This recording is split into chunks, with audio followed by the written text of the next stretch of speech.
আসসালামু আলাইকুম। শুভ্র লিখেছেন হুমায়ুন আহমেদ। তুই হলি অন্যরকম, আলাদা। আলাদা হবার মধ্যে লজ্জার কিছু নেই, তেমন আনন্দেরও কিছু নেই। যারা আলাদা তাদের সবাই অন্য চোখে দেখে।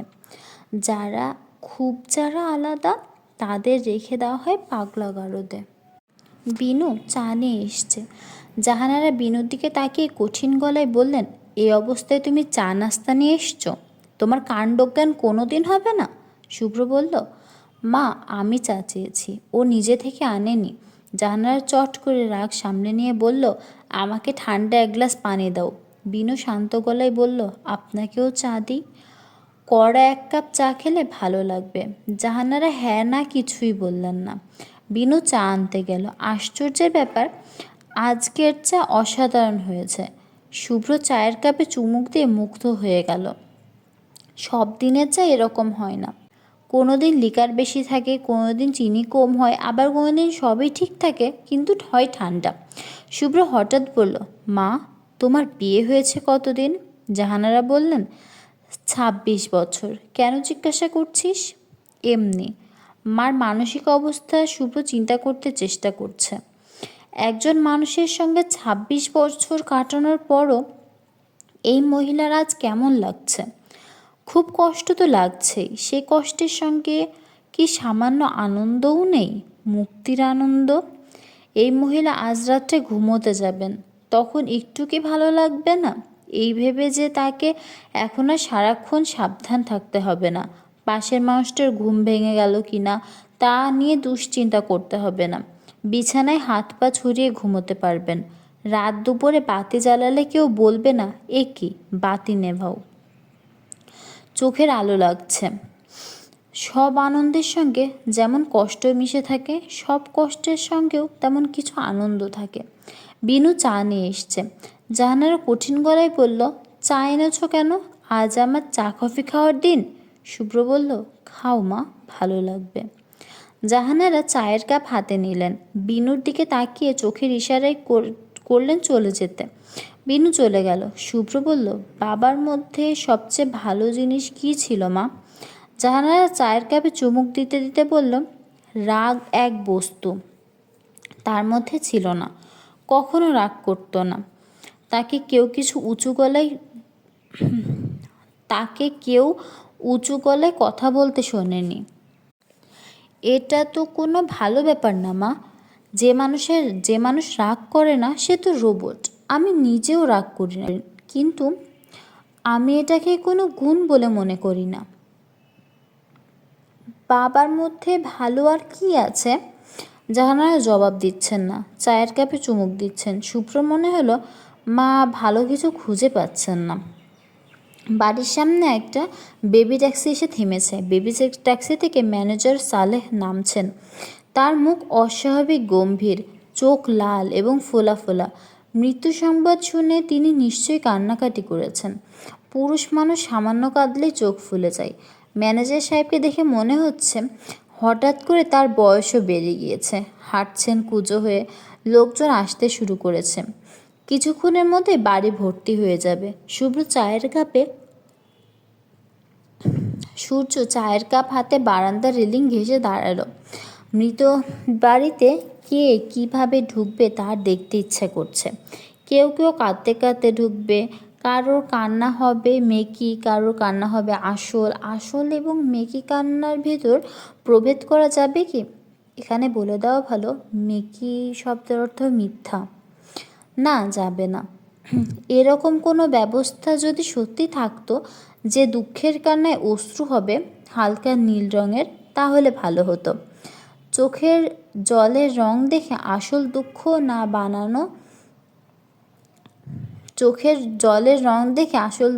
বানানো দুঃখ বোঝা যেত। কাপের চা শেষ হয়ে গিয়েছে। শুভ্র খালি কাপে চুমুক দিচ্ছে। সে চোখের জলের রং নিয়ে গভীর চিন্তায় পড়ে গিয়েছে। তার বাবার মৃতদেহ বিছনায় পড়ে আছে, সে এখনও তাকে দেখতে যায়নি। সে নিতান্ত তুচ্ছ ব্যাপার নিয়ে ভাবছে। তবে তার জন্য সে লজ্জিত বোধ করছে না, কারণ সে জানে প্রবল শোকের সময় মস্তিষ্ক শোক ভুলিয়ে রাখার জন্য নানান উদ্ভট কাণ্ড করে।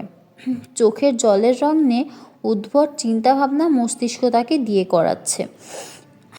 গভীর দুঃখের চোখের রং হয় গাঢ়, গভীর দুঃখের চোখের রং গাঢ় নীল, মোটামুটি ধরনের দুঃখের চোখের অশ্রুজল হালকা নীল, শারীরিক ব্যথার অশ্রু কালো, আনন্দের অশ্রু গোলাপি।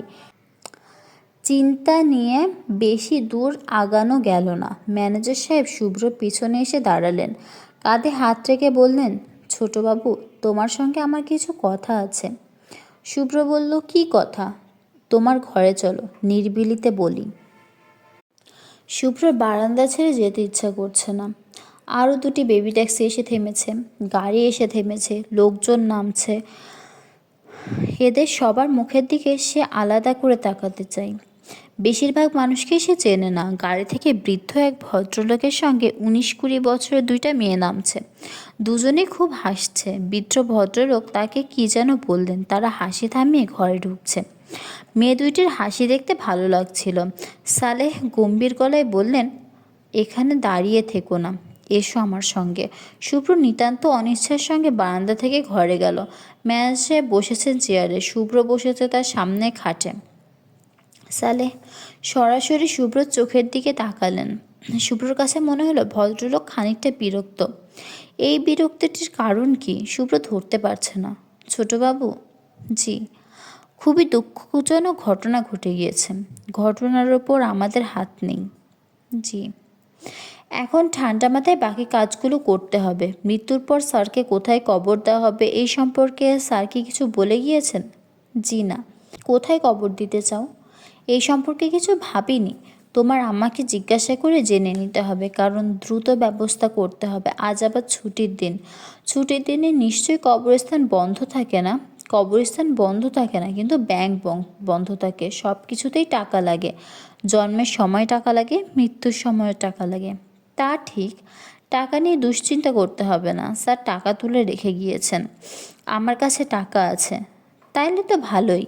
স্যারের সমস্ত অ্যাকাউন্ট জয়েন্ট অ্যাকাউন্ট। তোমার সঙ্গে জয়েন্ট অ্যাকাউন্ট। তুমি ইচ্ছে করলে টাকা তুলতে পারবে।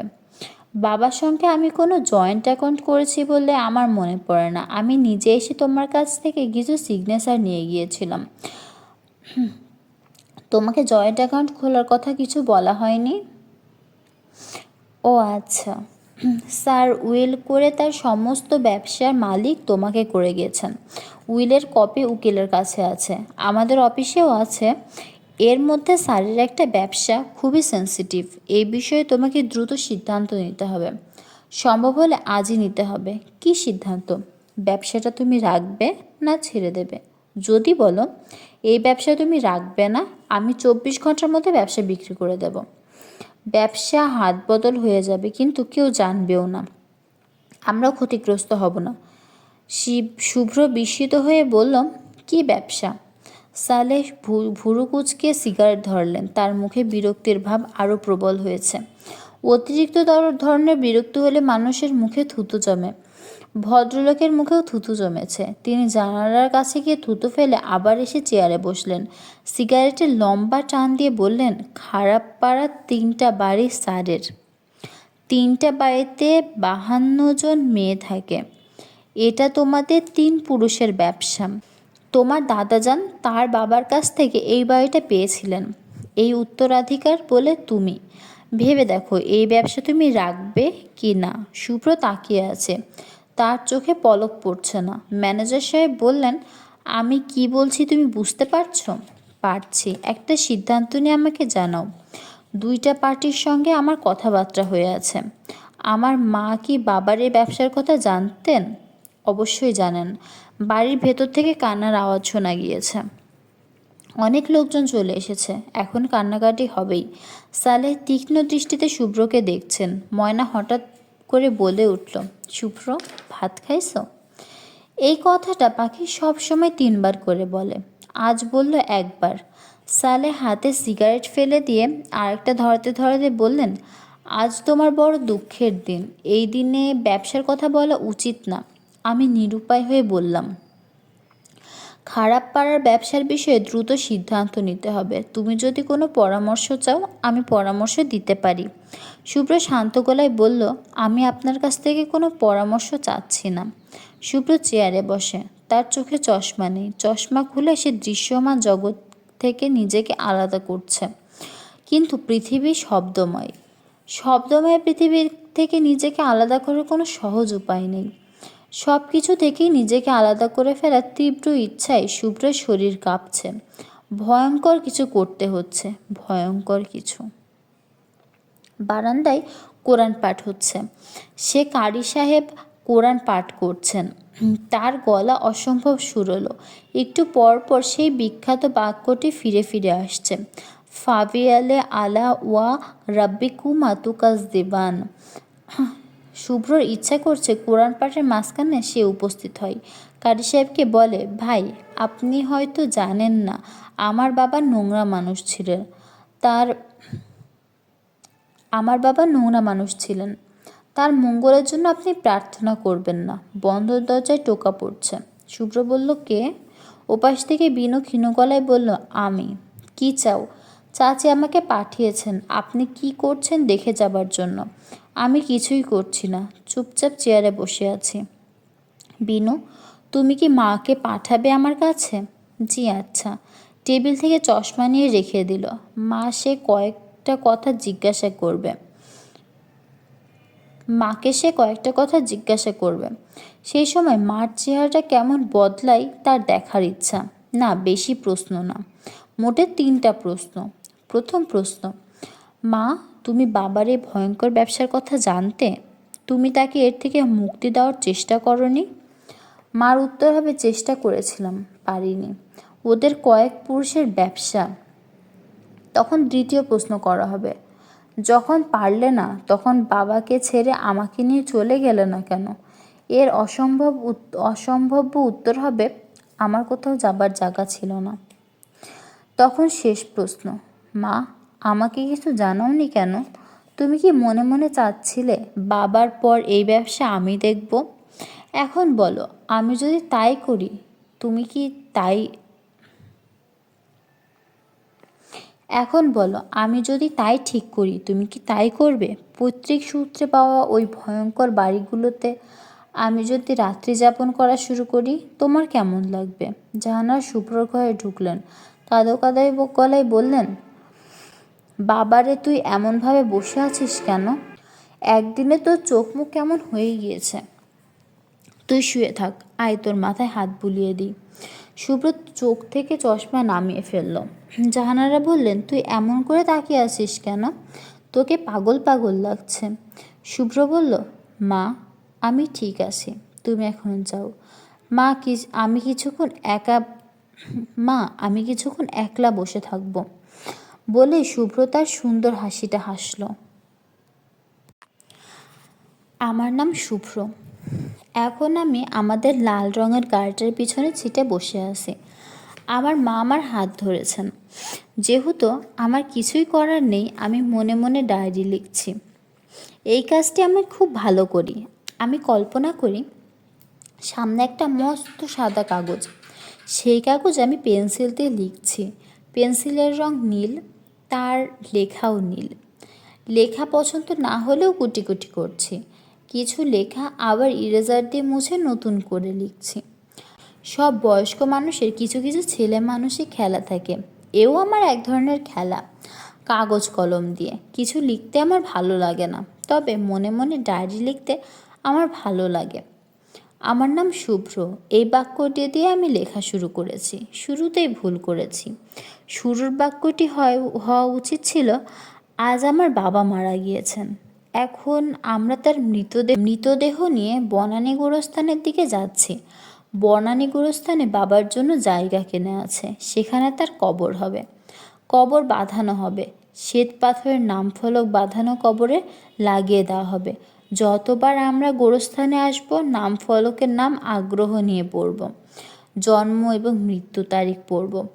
একসময় তার চেহারা আমাদের কাছে অস্পষ্ট হতে শুরু করবে। শ্বেত পাথরের লেখাটাও নষ্ট হতে থাকবে।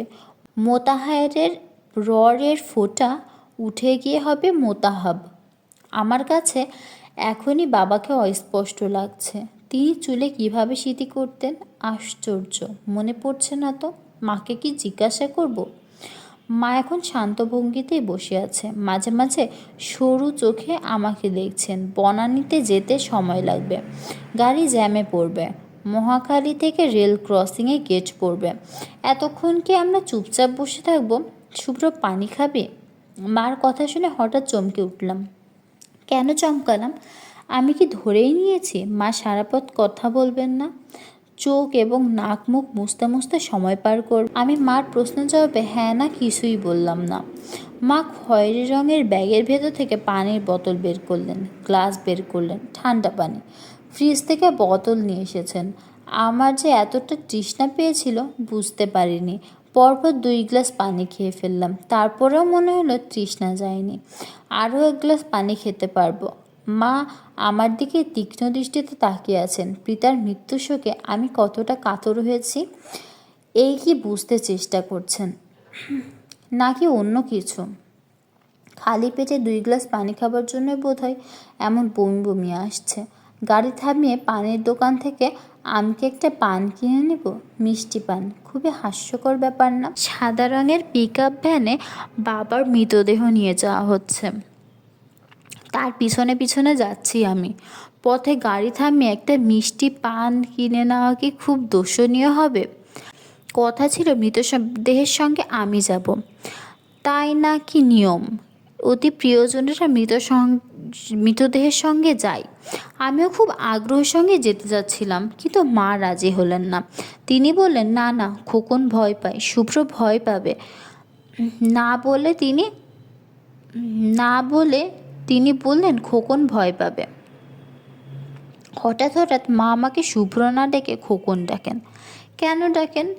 মানুষের প্রতিটি কর্মকাণ্ডের পিছনে কারণ থাকে। শুভ্র না ডেকে খোকন ডাকার পিছনে কারণ কি? আমি মার দিকে তাকালাম। মা সঙ্গে সঙ্গে বললেন, কী রে, শরীর খারাপ লাগছে? না। একটু পরপর ঠোঁট চাটছিস কেন? শরীর খারাপ লাগছে না মা, বমি বমি লাগছে, পানি খেতে ইচ্ছে করছে। মা আবারও তার খয়েরি ব্যাগে হাত দিলেন। ব্যাগ থেকে এখন কি মিষ্টি পান বের হবে? আর কি আছে এই ব্যাগে? চা আছে। মা কি ফ্ল্যাক্স ভর্তি চা নিয়ে এসেছেন? নোনতা বিস্কিট, মাথা ধরার স্প্রিন ট্যাবলেট, মিষ্টি পান না। সুপারির কোটা বের হলো। সুপারি মুখে দিতে দিতে বললাম, মা আমার শুভ্র নাম কে রেখেছে? তুমি? না, তোর বাবা। তুমি যে মাঝে মাঝে আমাকে খোকন ডাকো, খোকন নাম কে রেখেছে? কেউ রাখেনি। খোকন বাবু সবসময়ই নাম রাখতে হয় না, আপনা আপনি হয়ে যায়। বলতে বলতে মাও নিজেও 2 টুকরা সুপারি মুখে দিলেন। এতক্ষণ তার মাথা ঘোমটা শাড়ির আঁচলের নিচে ছিল, এখন সে আঁচল পড়ে গেল। তিনি আঁচল তুলে দিলেন। তাকে এখন কত সহজ স্বাভাবিক লাগছে। মনেই হচ্ছে না এই মহিলা তার স্বামীর মৃতদেহ কবর দিয়ে যাচ্ছেন। বরং মনে হচ্ছে তিনি তার ছেলেকে নিয়ে ডাক্তারের কাছে নিয়ে যাচ্ছেন। ডাক্তার দেখিয়ে ফেরার পথে কোনো এক কফি শপের কাছে গাড়ি থামাবেন। মাতা ও পুত্র গাড়িতে বসে থাকবে। ড্রাইভার এক দৌড়ে পেপার কাপে দুজনের জন্য কফি নিয়ে আসবে। ফেনা ওঠা এক্সপ্রেসো কফি। গাড়ি জ্যামে আটকা পড়েছে। ট্রাফিক পুলিশ সার্জেন্টরা ছোটাছুটি করছে, ক্রমাগত বাঁশিতে ফু দিচ্ছে। একজন রিক্সাওয়ালাকে কোনো কারণ ছাড়াই ধাক্কা দিয়ে রিক্সা থেকে ফেলে দিল। যানজট খুলে দেওয়ার জন্য তাদের এত ব্যস্ততার কারণ কি? প্রধানমন্ত্রী গাড়ি এই পথে যাবে। আমি বেশ আগ্রহ নিয়ে গাড়ির জানালার দিকে তাকিয়ে আছি। যদি প্রধানমন্ত্রীকে এক ঝলক দেখা যায়, গুরুত্বপূর্ণ মানুষদের দেখতে আমাদের ভালোই লাগে। তারা কেমন হুশ করে সামনের দিক দিয়ে চলে যান, পুরোপুরি দেখা যায় না। রবার্ট ফ্রস্টের একটা কবিতা আছে, যেসব দৃশ্য আমরা খুব মন লাগিয়ে দেখতে চাই, সেসব দৃশ্য কখনোই ভালোভাবে দেখতে পারি না। সেই সব দৃশ্য অতি দ্রুত চোখের সামনে দিয়ে চলে যায়। Heaven gives it glimpse only to those not in position to look too close. বাড়ির বহরের মাঝখানে হাসি হাসি মুখ নিয়ে বসে থাকা প্রধানমন্ত্রীকেও দেখতে আমার ভালো লাগে। পুরোনো দিনের কথা মনে হয়। হাতির পিঠে করে রাজা যাচ্ছেন, সামনে পিছনে পাইক পাইক বরকন্দজ। রাজার মুখে কেমন কোমল হাসি। রাজার চোখ প্রজাদের জন্য তোর করুণায় আর্দ্র। বিয়ে করে বর তার স্ত্রীকে নিয়ে চলে যাচ্ছে। এই দৃশ্য দেখতেও ভালো লাগে। খুব ইচ্ছে করে নতুন বিয়ে হওয়া মেয়েটির মুখ আমি ভালো করে দেখি। কখনো দেখা হয় না। নতুন বউ ঘোমটা দিয়ে থাকে, মাথা নিচু করে বসে থাকে। বরের মুখ সবসময় দেখা যায়, কিন্তু কোণেরটাই দেখা যায় না।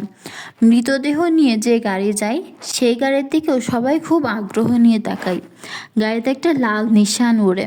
লাল লাল নিশান মানে শববহনকারী গাড়ি। তবে সবাই আগ্রহ নিয়ে তাকালেও মৃতদেহের মুখ কেউ দেখতে চায় না। মৃতদেহ নিয়ে যারা যাচ্ছে তাদেরকে দেখতে হয়। মৃত মানুষকে দেখে কি হবে? মৃত মানুষের কোনো গল্প থাকে না, মানুষ গল্প চাই। খোকন। মা আমার আরও কাছে সরে এলেন। আমি মার দিকে তাকালাম। মা ফিসফিস করে বললেন, তোর বাবার ওপর তুই কোনো রাগ রাখিস না। মৃত মানুষের ওপর কোনো রাগ রাখতে নেই। আমার কোনো রাগ নেই। তোর বাবা খারাপ মানুষ ছিল না। খারাপ থাকবে কেন? মা মাথা ঘুরিয়ে বললেন, তোর বমি ভাবটা কি দূর হয়েছে? হ্যাঁ। আমাদের ঠিক সামনেই সাদা পিকআপ ভ্যান। এই ভ্যানে বাবার অফিসের কর্মচারীরা বসে আছে।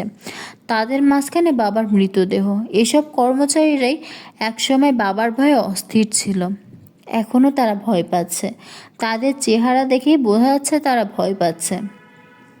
মৃত মানুষটাকে সবাই ভয় পায়। রাস্তার যানজট পরিষ্কার হয়েছে, তবে পুলিশ আমাদের গাড়ি আটকে রেখেছে। শুধু লাশ বহনকারী পিকআপ ছেড়ে দিয়েছে। নিশ্চয় প্রধানমন্ত্রী বা এই পর্যায়ে কেউ যাবেন। মা বললেন, ভালো যন্ত্রণায় পড়া গেল দেখি। আমার মনে হচ্ছে এটা মায়ের কথা। তার সামনে থেকে লাশের গাড়িটা চলে গেল। এই ঘটনায় কি তিনি অআনন্দিত? শুভ্র। শুভ্র নামটা আসলে তোর বাবা রাখেনি। মনে পড়েছে, তোর বাবার এক বন্ধু তোকে দেখতে এসে অবাক হয়ে বলেছিলেন, ছেলের কি অদ্ভুত গায়ের রং, একেবারে তুষার শুভ্র। সেই থেকে তোর নাম শুভ্র। বাবার ওই বন্ধুর নাম কি? রহমান সাহেব। তাকে কি আমি দেখেছি? খুব ছোটবেলায় দেখেছিস। রোড অ্যাক্সিডেন্টে মারা গিয়েছে। গাড়ি আবার চলতে শুরু করেছে। গাড়ির ড্যাশবোর্ডের ঘড়িতে 4:40 বাজে। আকাশ অন্ধকার। মনে হচ্ছে বৃষ্টি হবে। বৃষ্টির পানিতে কবর ভর্তি হয়ে যাবে। পানির ভেতর কফিন নামিয়ে মাটি চাপা দিয়ে আমরা চলে আসব। ব্যাস, শেষ। শুভ্র, তোর কি মাথা ধরেছে? মা, চোখ বন্ধ করে হেলাম দিয়ে শুয়ে থাক, ভালো লাগবে। আমি মাতৃভক্ত সন্তানের মতো চোখ বন্ধ করে গাড়ির পিছনের সিটে হেলান দিয়ে শুয়ে আছি। ডায়েরির লেখা এখন প্রায় শেষ পর্যায়ে, কারণ আমরা পৌঁছে গিয়েছি। শেষ অংশে ইন্টারেস্টিং কিছু লিখতে হবে। এখন বাজে 4:50। টিপ টিপ করে বৃষ্টি পড়ছে। বৃষ্টিকে শুভ্র মঙ্গলময় ধরা যায়। মৃত্যু শুভ ও মঙ্গলময়। আমার বাবা মোতাহের হোসেন সাহেব মঙ্গলময় বৃষ্টিতে তার যাত্রা শুরু করবেন। এটা মন্দ না। পুত্র হিসেবে তার প্রতি আমার কোনো অভিযোগ নেই। একজন মানুষকে এই পৃথিবীতে নানান ভূমিকায় অভিনয় করতে হয়। পিতার ভূমিকায়, স্বামীর ভূমিকায়, বন্ধুর ভূমিকায়। সবাই সব অভিনয় ভালো পারে না। যেই পিতার ভূমিকায় চমৎকার অভিনয় করে দেখা যায়, স্বামীর ভূমিকায় তার অভিনয় খুব খারাপ ছিল। অভিনয় এতই খারাপ ছিল যে তাকে অভিনয় করতে দেওয়া হয় না, স্টেজ থেকে নামিয়ে দেওয়া হলো। বাবা নিশ্চয়ই কিছু কিছু চরিত্রে খুব ভালো অভিনয় করেছেন। পিতার চরিত্রে তার অভিনয় ভালো ছিল। আমরা এসে পৌঁছে গিয়েছি গেটের কাছে। গাড়ি দাঁড়িয়ে আছে। বাবার অফিসের ম্যানেজার এগিয়ে আসছে। তার মুখ গম্ভীর। সেও হাঁটছে মাথা নিচু করে। বেচারা বোধহয় তাড়াহুড়ার কারণে টুপি আনতে ভুলে গিয়েছে। হলুদ রঙের একটা রুমাল মাথায় দিয়েছে। আমি মার দিকে তাকিয়ে বললাম, আচ্ছা মা, একটা কথা, স্বামী হিসেবে বাবা কেমন ছিলেন? মা সঙ্গে সঙ্গে বললেন, ভালো। ভালো মানে কতটুকু ভালো? মা একটু থেমে বললেন, তোর বাবা ছিল আদর্শ স্বামী। মাকে আবারও একটা প্রশ্ন করার ইচ্ছা হলো। প্রশ্ন করা হলো না। ম্যানেজার সাহেব গায়ে দরজা খুলে দিলেন। বৃষ্টি বেশ ভালোই নেমেছে। আজকের বৃষ্টিটা মনে হয় আকাশের অনেক ওপর থেকে আসছে। খুব ঠান্ডা, গা শিরশির করছে। খাটিয়া নামিয়ে রাখা হয়েছে, খাটিয়ার উপর দুজন মানুষ ছাতা ধরে আছেন। শবদেহে যেন বৃষ্টির ফোঁটা না পড়ে। খাটিয়ার পাশে হাতলওয়ালা এক চেয়ার, সেখানে মৌলানা সাহেব বসে আছেন। তার গায়ে সৌদিদের মতো পোশাক। আজকাল মৌলানাদের মধ্যে এই জাতীয় পোশাকের খুব চল রয়েছে। মৌলানা সাহেব বিরক্ত মুখে ঘড়ি দেখছেন। মনে হচ্ছে তার অন্য কোনো এক্সপেরিমেন্ট আছে। আর কেউ হয়তো মারা গেছে, তাকেও কবরে নামাতে হবে। ডক্টর জিভাগা উপন্যাসে শবদেহ সমাধিস্থ করার সুন্দর বর্ণনা আছে। ঝড় বৃষ্টির মধ্যে শবদেহ কবরে নামানো হলো। কবরে কয়েকটা জীবন্ত ব্যাঙ সহ মাটি চাপা দেওয়া হলো। বাচ্চা একটা মেয়ে দৃশ্যটি দেখছে।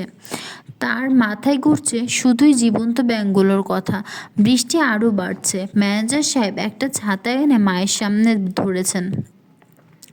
আমার মাথায় কবিতার লাইন ঘুরছে। বাদল দিনে মনে পড়ে গেল ছেলেবেলার গান। বৃষ্টি পড়ে টাপুর টুপুর নদেই এলো বান।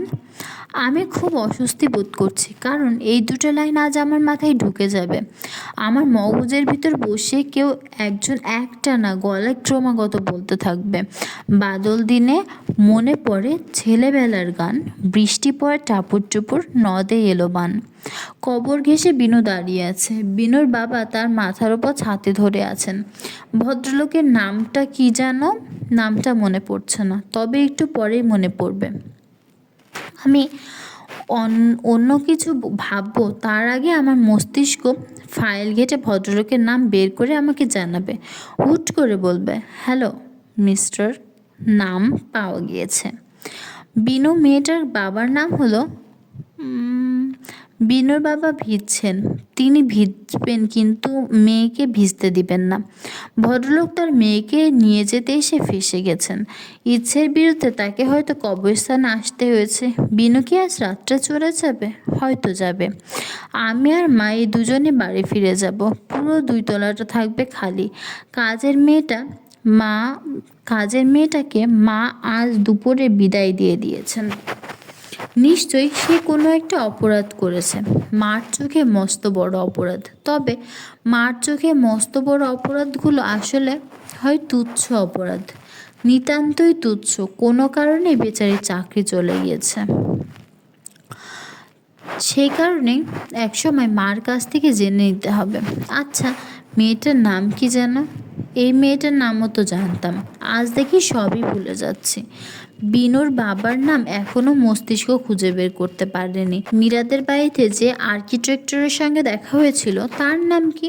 হ্যাঁ, তার নামটা মনে আছে, আখলাক সাহেব।